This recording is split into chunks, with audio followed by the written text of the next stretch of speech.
سلام بچه ها، خوبید؟ چالش بعدی رو لطفا تو کامنت ها بگید که اجرا کنم. سلام بچه ها، من باب اسفنجولم. توی قسمت های بعد پاتروکم میخواد بیاد. آقا بریم که هدفمون دایمنده. آقا بریم چوب بکنیم. حالا از اینجا نه یه جا دیگه.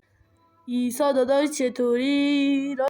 راستی بچه ها، این چند وقت که ویدیو نمیذاشتم مریض بودم. الانم همچنین حالم خوب نیست، به زور دارم ویدیو میگیرم. من این تا این چوبا رو بکنم شما یه صبر کنید. آقا یه مرغ پیدا کردم که غذامون شد. ها ها ها ها.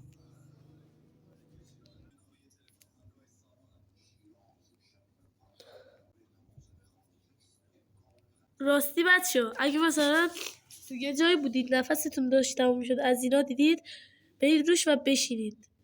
اکسیژنتون پر میشه و حتی دمیج هم نمیخورید، ولی سریع بعدش باید برید.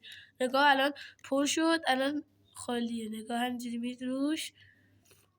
بله این تا الان دیدم یه روش برای نفس کشیدن زیر آب بود.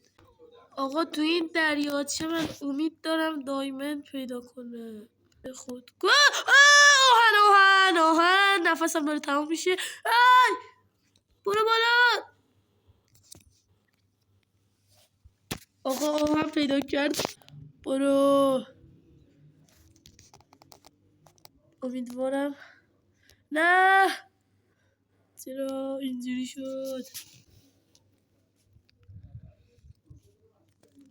1 2 آی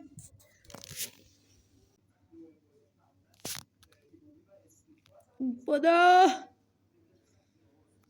برو بالا. به موقع رسیدم. برو پایین.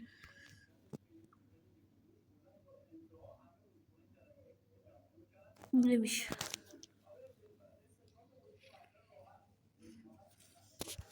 برو پایین. آقا اونو من کندم و آهنو بادا. آخ